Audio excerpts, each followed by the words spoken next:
एक हड़िया सराय है, प्रयाग से 6 कोस की दूरी पर। वहां श्री ठाकुर जी की सेवा का विस्तार करके नारायण दास जी नाम के एक संत थे। वो जब श्रृंगार कर लेते तो बहुत जोर से फिर नाचते थे, घंटों नाचते श्री ठाकुर जी के आगे। उनका नृत्य ऐसा होता था कि लोग आश्चर्यचकित हो जाते थे। एक होता है बनावटी नृत्य और एक होता है भावात्मक नृत्य, जिसकी दृष्टि में कि सामने प्रभु हैं, उसमें फिर दिव्यता आ जाती है।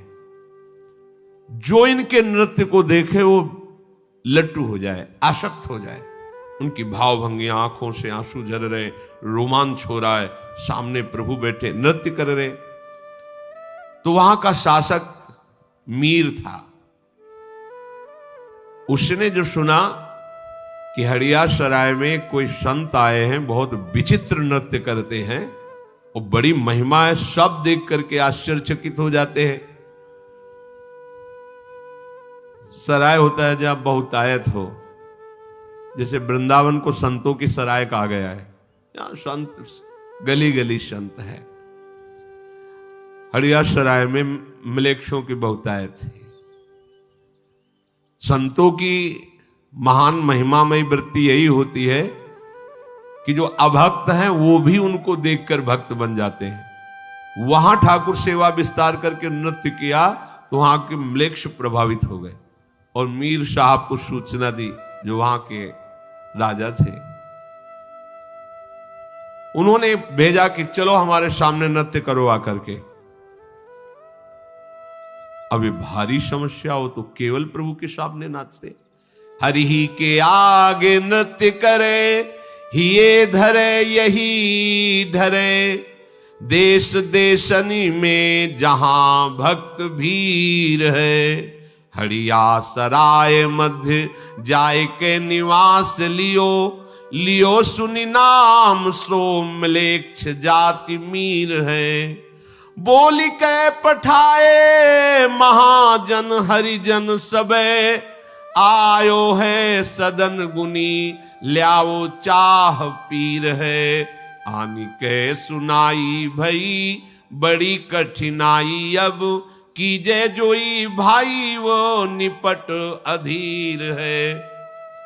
नारायण दास जी केवल अपने प्रभु के लिए नाचते थे, संत थे, पर उनके जब नृत्य की महिमा वो मीर राजा ने सुनी, उन्होंने आदेश किया कि यहां जितने भी देश के गुणी हैं सब बुलाए जाते हैं। तुम नृत्य के गुणी हो, आओ और हमारे दरबार में हमको नृत्य दिखाओ। ये बड़ी समस्या में फंस गए कि राजा है, अगर इसकी बात नहीं मानते तो ये भक्तों को और भक्तों को सताएगा भी।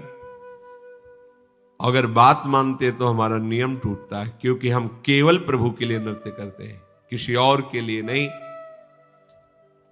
ऐसा होता है। पहले बादशाह लोग, राजा लोग संतों को अपने दरबार में बुलाते थे उनकी सिद्धियां देखने के लिए। गोस्वामी जी को भी बुलाया था, तुलसीदास जी को अकबर सम्राट ने। पहला पहला परिचय था। जब सुना तो आदेश भेजा। संतों को लगता था कि अगर नहीं जाएंगे तो ये संत द्रोह ना पैदा कर दे, संतों को मारना, संतों को सताना, इसलिए अगर हमारे जाने से राजी हो जाए तो चलो। संतों की भावना पुष्ट हो जाए इसलिए महापुरुष जन जाते थे, कोई डरते नहीं थे।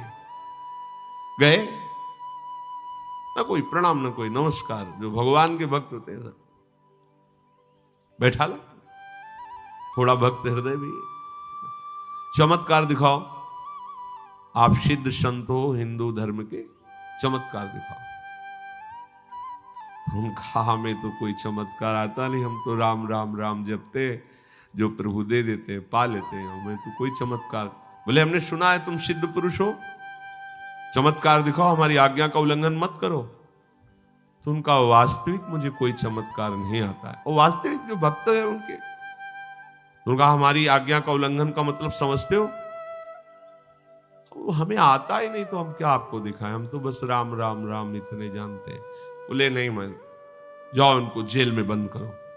खाना पीना बंद कर दो इनका, बंद कर दो, जेल में बंद। गोस्वामी जी ने हनुमान जी से कहा कि हमें जेल वेल से तो कोई परेशानी है नहीं, चाहे आप गंगा किनारे रखो चाहे जेल में रखो, तो हमें तो सियाराम सियाराम ही कहना है, पर आप अपनी इज्जत देख लो। क्या इज्जत? आप सियाराम के दास, हम सियाराम के दास, बादशाह में जेल में बंद करवा दिया आप। वही हनुमान बाण की रचना, हनु हनु हनुमंत हटीले बह रही मार वज्र के की, करोड़ों अरबों बानर प्रकट हो गया। जहां एक बंदर नहीं दिखाया, अरबों बानर विध्वंस मचा दिया दिल्ली में, बादशाह के महल में हजारों जितने सैनिक अंग रक्षक उठा, उनको कोई जरूरत है बंदूक की क्या? अब वो सैनिक के लिए खड़े, पीछे से आग चढ़े, मुंह भरा गिरा, एक से बलवान बाण, हाहाकार मच गया। मिनट भर में सूचना गई कि उस फकीर को बाहर निकालो, विध्वंस हो जाएगी पूरी दिल्ली। सामने जाकर के हाथ जोड़े प्रणाम करके अकबर, अरे आप ये चमत्कार पहले दिखा देते। बोले हमें पता ही नहीं कि चमत्कार है, हम कोई चमत्कार है, हम तो बस राम राम राम। अगर संतों से कोई पूछे कि तुम्हारा चमत्कार क्या, तो क्या जानेंगे? अब राधा राधा कहते हैं, उनकी जूठन पाके जी रहे, अब क्या चमत्कार है? वो करे जो तुम्हारे ऊपर करे, हमें क्या? वो कोई कहते हैं हमने स्वप्न में देखा, आप ये, हम क्या जाने? मालिक जाने वो क्या तुम्हें स्वप्न में समझा रहे हो, क्या जागृत में समझा रहे। नारायण दास जी के सामने बड़ी समस्या हो गई कि राजा की आज्ञा, और वो भी मलेच्छ धर्मावलंबी, अगर हम नहीं जाते तो संतों के प्रति अश्रद्धा करके कहीं अनर्थ न कर दे, और अगर जाते तो मेरे जीवन भर की निष्ठा में पानी फिर जाएगा। जब उपासक कभी ऐसी समस्या में पड़ता है तो फिर सीधे भगवान से सलाह लेता है। नारायण दास जी ने भगवान से कहा कि अभी आप ही उपाय बताओ, क्योंकि आपको मैं वहां ले नहीं जा सकता। भैया कि प्रभु का सिंहासन रखकर प्रभु को विराजमान कर, उनको ना ऐसी सभा में कैसे ले जाए? जो विधर्मी हैं उनकी सभा में ठाकुर सेवा विस्तार करके कैसे? आपको नहीं ले जाएंगे। बहुत प्यार करते हैं भक्तजन अपने सेवा से, ऐसा नहीं कि कहीं भी है ही नहीं। आप हमें दंड दे दो, आप हमें जो चाहो, हमारे ठाकुर को हम देखने भी नहीं देंगे तुम्हें, इतना प्यार होता है। कोकिल साईं जी सबको अपने ठाकुर जी के दर्शन नहीं कराते थे। पता नहीं कौन क्या मांग ले ठाकुर जी से, मेरे ठाकुर जी को परेशानी होगी इसलिए चुने हुए भक्त को ही दर्शन कराते थे, जो कोई मांगे ना, और कहते थे कुछ मांगना नहीं, हम आराम से खवा पिया बैठा लाए, आप कुछ मांगोगे उनको परेशान। अब कितना कोमल भाव, हमारे प्रभु से मांगना भी नहीं, उनको परेशान नहीं कर रहा है, हम उनको सुख देने के लिए है ना, हम उनको दुख देने के लिए थोड़ी है। भक्तों को बहुत कोमल स्वभाव होता है, वो ये भूल जाते हैं कि भगवान है, वो अपने प्राणों से भी अधिक उनको प्यार करने लगते हैं। जैसे यहाँ अम्लेच्छों का आक्रमण हुआ तो बिहारी जी को लेकर बिहार बनाद में छुपा के, राधा वल्लभ जी को काम बनाद में, श्रीनाथ जी को ऐसे, ये थोड़ी कि भगवान है आप अपनी रक्षा करेंगे, हमारी भी होंगे दुनिया के लिए भगवान, हमारे तो लाडले लाल हैं, प्राण हमारे पहले जाएंगे फिर कोई ठाकुर को छू सकता है।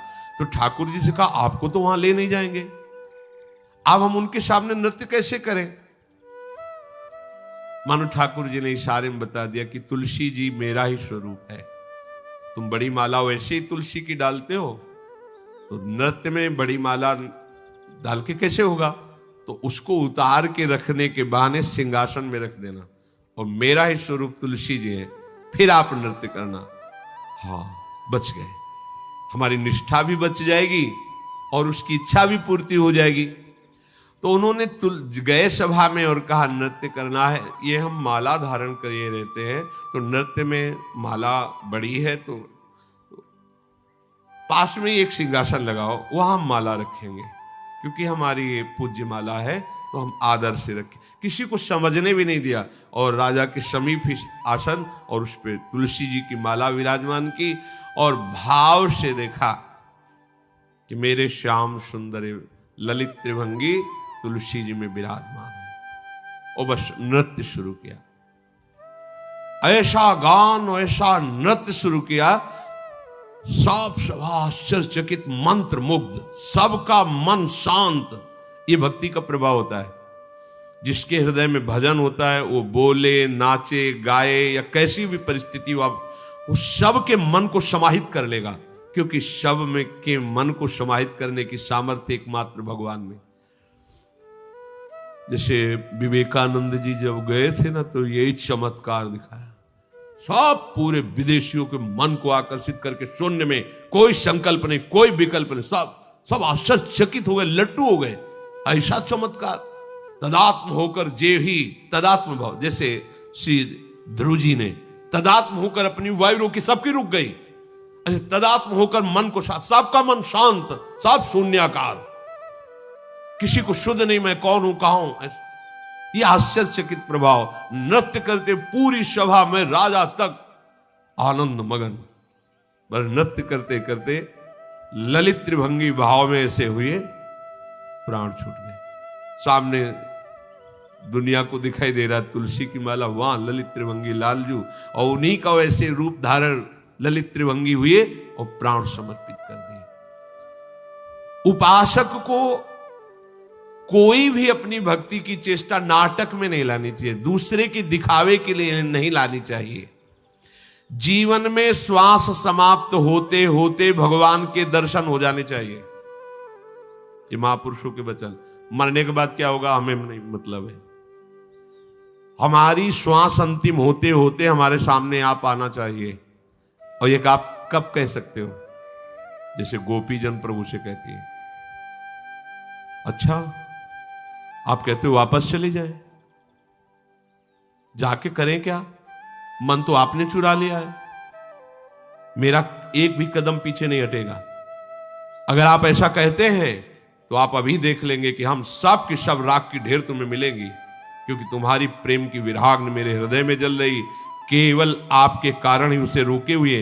अगर छोड़ दिया तो हम सब भस्म हो जाएंगे आपके सामने। आपके लिए तन मन प्राण सर्वस्व न्यौछावर कर दिया, और अब आप कह रहे हो जाओ। ऐसा नहीं। अगर आपने ऐसा कहा, अभी आपके सामने हम सब प्राण त्याग देंगे।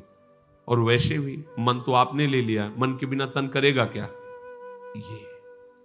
ये कि हमें इसी जन्म में दर्शन चाहिए, उसके लिए मन प्राण सर्वस्व न्यौछावर कर कर जप करो, तो आपको कहना ही नहीं पड़ेगा। बड़े कृपालु हैं, ये छा जाते हैं, नेत्रों में छा जाते हैं, हृदय में छा जाते हैं। ये तोते की तरह परमार्थ रटने वाली वृत्ति को हटाओ। जो जाना है उसे अपने अनुभव में उतारो। यदि हमारी गुरु प्रदत्त साधना में आदर बुद्धि होगी तो अपने आप आपकी स्थिति बदलती चली जाएगी। देखो, गुरु परंपरा से इसीलिए सब महात्मा जन सिद्ध हुए, जुड़े। कोई कहीं भी हो, प्रगट में नहीं नाम लेगा तो अंतर से किसी न किसी महापुरुष को गुरु बनाए, क्योंकि उसकी कृपा हमें घसीटती है। जैसे अपने लोग हैं ना, तो लाडली जू, हित सजनी जू, और परंपरागत कितने प्रेम सिद्ध महापुरुष हुए, सहचरी भावापन। अब हम उन्हीं के बच्चे हैं, उन्हीं के मार्ग में हैं, तो उन सबकी कृपा हम पर होगी, तभी हम वहां पहुंच पाएंगे। नहीं तो जहां प्यारोडुम क्षमते नयच्छु सुखादि नाम तुय ध्यानगम, वहां हम पहुंचे, हमारी ताकत है, भला हमारी सामर्थ्य है कि हम प्रियाजू तक पहुंच जाएं, जहां संभाव्योपि विरंचि नारद शिवो स्वयं भुवाद्य। तो हम पहुंचने का जो बार बार उत्साह दिखाते हैं, वो अपने गुरुजनों के बल से दिखाते हैं, जो परंपरागत सिद्ध महापुरुष हैं। हम उन्हीं के बच्चे हैं, उन्हीं की कृपा से, उन्हीं के दुलार से हमें लाडली जू की प्राप्ति हो जाएगी। हमने जहां निश्चय किया, ये भी खास बात, जैसा तुम सोचोगे वैसे बन जाओगे, जैसा बनना वैसा सोचना प्रारंभ करो। मुझे इसी जन्म में जीते जी श्री जी से मिलना है, देख लो, ये सोचना है, निश्चय करना है। मुझे जीते जी, हमने निश्चय कर लिया कि इसी जन्म में मुझे प्रभु से मिलना है, प्रभु का साक्षात्कार करना है, तो अब किसी और बात का आदर मत देना। यहां हम लोग ऐसे चलते हैं कि भगवत प्राप्ति भी 99 और बातें, उनमें से एक बात भगवत प्राप्ति भी। ऐसे नहीं होता। इसी जन्म में भगवत साक्षात्कार करना, तो फिर और किसी बात का आदर नहीं होगा। एक ही सर्व महान बात केवल हृदय में रहनी, मुझे भगवत साक्षात्कार करना। एक अयोध्या में सिद्ध संत भगवान थे, तो एक भागवत प्रवक्ता जी ने उनसे कहा कि मैंने भागवत सीखा है, आपको सुनाना चाहते हैं। तो उनका जैसी श्री हरि की इच्छा, तो उन्होंने सुनाया भागवत 7 दिन आके, तो कहा भाई कुछ दक्षिणा भी देनी चाहिए भागवताचार्य को। तो संत भगवान ने कहा जो तुम्हारे हृदय में हो वो तुम मांग लो।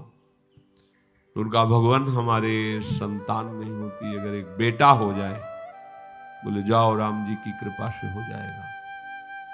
और तो भगवान धन की भी समस्या है, जाओ ये भी हो जाएगा।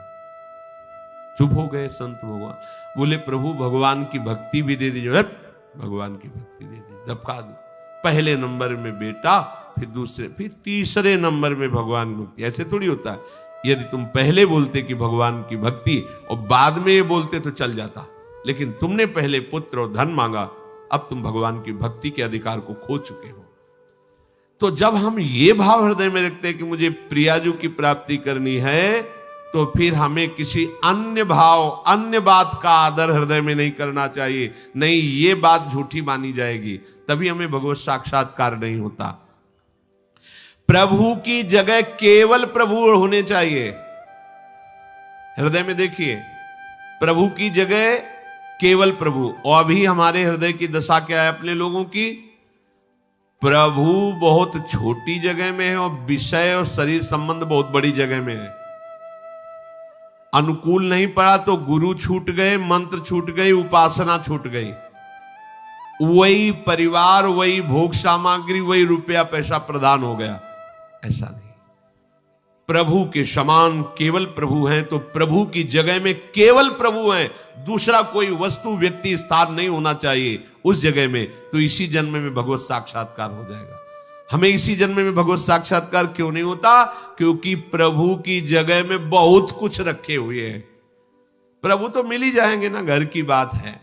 भोग बड़ा दुर्लभ है, भोजन बड़ा दुर्लभ है। परान्नम दुर्लभम लोके देहोयम पुला पुला। शरीर तो बार बार मिलता है, निमंत्रण थोड़ी बार बार मिलता है। दबा के पाओ, खूब सामने भोग उपस्थित हो गया। भगवान तो कल फिर क्षमा मांग के भजन कर लेंगे, मिल ही जाएंगे। लेकिन आज ये भोग जो मिल रहा है, ये पता नहीं भाग्य में मिले कि ना मिले। मतलब भगवान से भी बढ़कर भोग, भगवान से भी बढ़कर रुपया पैसा, व्यक्ति, वस्तु, महत्व, ये नहीं। अपरसीम कृपा का अधिकारी, विश्वास कीजिए, वही होता है जो प्रभु की जगह केवल प्रभु को रखता है। हृदय में एक ऐसी जगह बनाओ जहां प्रभु विराजमान करो, और उनके समान कोई नहीं, कोई नहीं, कोई लाभ, कोई रिश्ता, कोई नाता, कोई पद नहीं। बहुत जल्दी आपको अनुभव हो जाएगा कि प्रभु कैसे आपको कृपा करके मिल रहे हैं।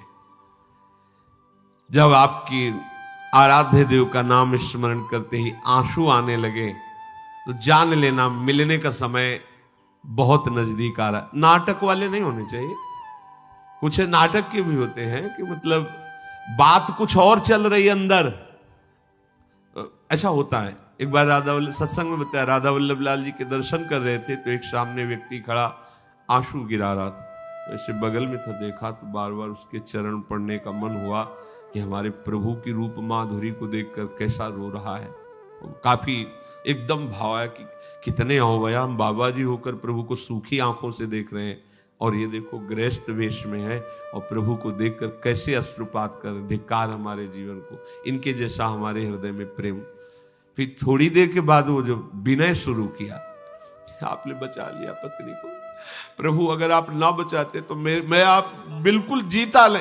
अरे भाई पतली के लिए रो रहा पतली के लिए रो रहा है। हम समझ रहे तो राधा वल्लभ लाल की रूप माधुरी में डूब के रो रहा है।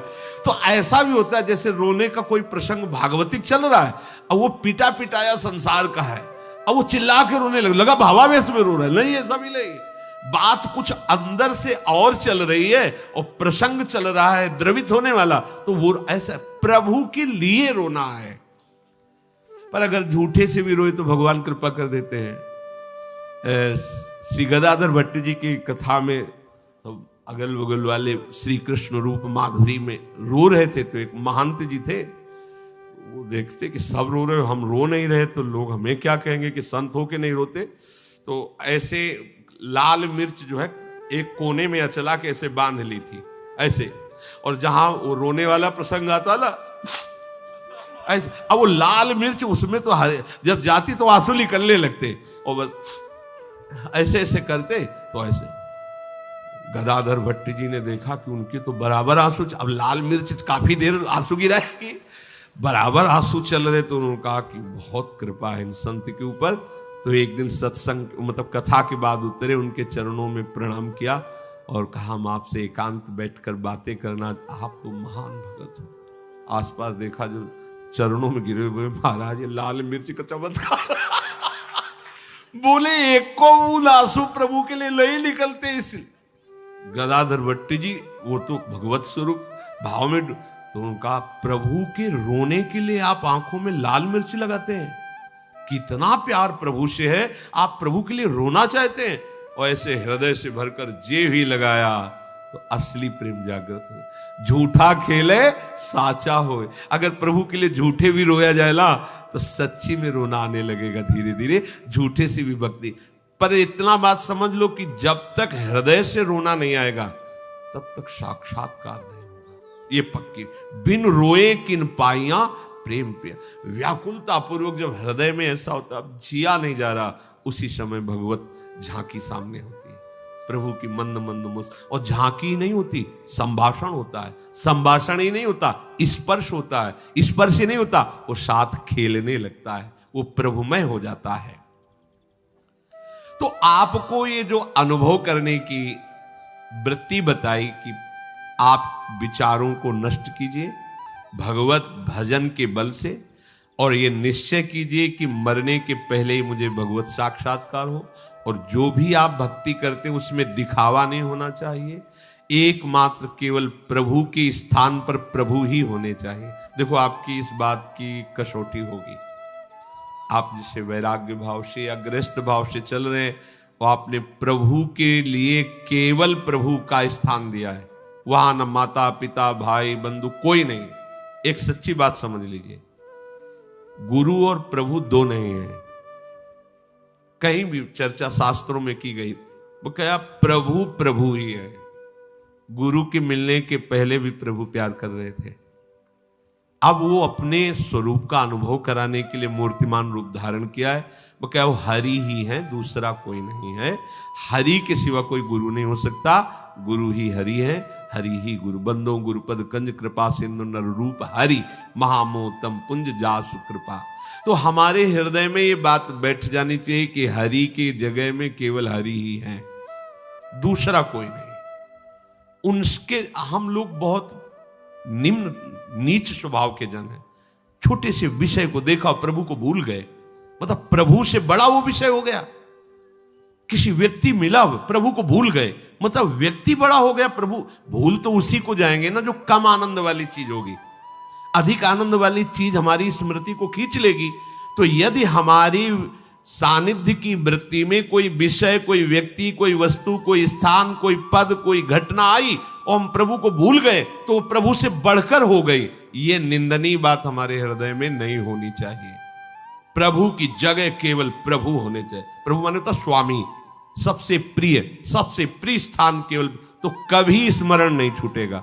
हम लोग प्रभु को बहुत छोटे स्थान पर रखे हुए हैं, मतलब इतने छोटे स्थान पर, एक रसगुल्ला से भी छोटे स्थान पर, एक रसगुल्ला से भी छोटे। भूल गए राधा, मतलब रसगुल्ला का स्वाद राधा नाम सुधा रसम से ज्यादा हो गया। छोटी सी घटना, इसे आप अंदर से देखो, ये चिंतन का विषय। छोटी सी घटना, छोटा सा दृश्य, छोटा सा सुख हमें प्रभु का विस्मरण करा देता है। क्यों? क्योंकि प्रभु का स्थान बहुत कमजोर हमारे हृदय में। जिस दिन ऐसा होगा, शास्त्र में वर्णन है, त्रिभुवन की राज्यलक्ष्मी देने पर भी आधे पल के लिए प्रभु का विस्मरण ना हो, वही महाभागवत है। महाप्रलय की दशा हो तो भी भगवान का विस्मरण नहीं, महाआनंद की दशा हो तो भी भगवान का विस्मरण नहीं। तो हमें इसी जन्म में प्यारे जू का साक्षात्कार हो जाएगा। क्योंकि जैसे वायु कहीं भी हो, वो आकाश में, आकाश माने अवकाश, अवकाश माने शब्द, यहां आकाश है, आकाश का गुण शब्द है। यहां पुलाई है, बिना पुलाई की आवाज नहीं आ सकती, और जहां पुलाई है वहां वायु है। सब बंद कर दो, अगर वायु ना हो तो सब मर जाए, तो वायु है। ऐसे ही बिना प्रभु के हम है ही नहीं। हमारी सत्ता ही प्रभु। जो है यार उसको प्राप्त करने में क्या दिक्कत है, जो नहीं है वो उसमें तुम आसक्त हो, यही दिक्कत है। ये शरीर नहीं है, दिखाई देता है पर नहीं है। ये बड़ा आश्चर्य की बात, ये कल नहीं था, ये कल नहीं रहेगा, अभी केवल दिखाई दे, खोजने पर भी नहीं मिलेगा, पूरी सृष्टि में नहीं मिलेगा। और ये माया के प्रभाव के कारण सामने सत्य भास रहा है नहीं। प्रभु थे, प्रभु है, जो इसमें प्रभु हैं वो हैं, वो रहेंगे, वही थे। अब इस सत्य बात को कम से कम आप लोग तो समझ लें, जो अपने लोग परमार्थ के पति संसार में रचे पचे हैं, उनकी बात जाने दो। आप लोग तो सत्संग सुनते हैं, एकमात्र हम प्रभु में, जैसे हम कहीं भी चले भूमि ही आश्रय होती है, ऐसे हमारा एक एक श्वास, एक एक सेकंड प्रभु की गोद में व्यतीत हो रहा है। हम समझ नहीं पा रहे, प्रभु की गोद में हम बैठे हैं, हमारे हृदय में सूक्ष्म रूप से प्रभु बैठे हैं, विराट रूप से हम उन्हीं में खेल रहे हैं, उन्हीं में जी रहे हैं, उन्हीं में श्वास ले रहे हैं। अरे भाई, उनकी प्राप्ति के लिए केवल उनका तुम स्थान दृढ़ करो हृदय में। हमारी भगवत प्राप्ति में सबसे बड़ा विघ्न है कि भगवान को बहुत छोटी जगह में रखे, बहुत छोटी जगह में। किसी ने कह दे पाखंडी है, भूल गए भगवान को और उसका चिंतन होने। देख लेना आप, वो सब नाटक ही चल रहा है, बस कान में भर बात पड़े हमको तुम नाटक समझ रहे हो। हम ऐसे, हम भूल गए भगवान, एक शब्द भुला सकता है प्रभु को। कितने छोटे हम प्रभु को मान रहे हैं अपने अपने हृदय में। ऐसे महान आनंद दाता को क्या स्थान दिए हुए हैं। एक कोई मुस्कुरा दे तो खत्म। 10 साल से माला चला रहे हैं प्रभु के लिए, उनकी मुस्कुराहट में सेकंड भर मन नहीं फंसा। और ऐसे कोई मुस्कुराएगा हम आपको बहुत प्यार करते हैं, माला टांग दोगे ऐसे ही। बड़ा विचित्र खेल है। देखो माया का आकर्षण कितना विचित्र खेल है। हम प्रभु को कितना छोटा, कितना सस्ता, 100 रुपया निकाले 100 का नोट, भगवान को भूल गए। इन बातों को देखो, ये जब तक कमियां दूर नहीं करोगे तब तक प्रभु के लिए स्थान आप विशिष्ट नहीं दे रहे। और इतने विशिष्ट प्रभु को विशिष्ट स्थान देने वाले को इसी जन्म में भगवत प्राप्ति हो जाती है। जैसे गोपीजन कह रहे हैं, उद्धव तुम्हारा उपदेश कहाँ हम रखे, हमारे हृदय में ठौर ही नहीं रहेगी, ना ही न रहो ही हमारा ठौर। अब हृदय में तो कान भय प्राण में, प्राण भय कान में, ही में ना जान परे कान है कि प्राण है। अपने जीवन को प्रभु से भर लो, प्रभु के लिए ही संकल्प बने, प्रभु के लिए ही निश्चय हो, प्रभु का ही चिंतन हो, प्रभु की दासत्व हो। हमारे अंदर दासता का भाव विषयों की तरफ है। कोई भी विषय हमें गुलाम बना करके रौंद रहा है, जब तक प्रभु की दासता नहीं आएगी तब तक ये रौंदते रहेंगे, चाहे जितना भेष बदल लो, चाहे जो देश बदल लो। पक्का समझ लेना, अनुभव की बात कह रहे हैं। इनकी दासता में सामर्थ्य है कि विषय दासता से मुक्त होने में कोई श्रम नहीं लगेगा।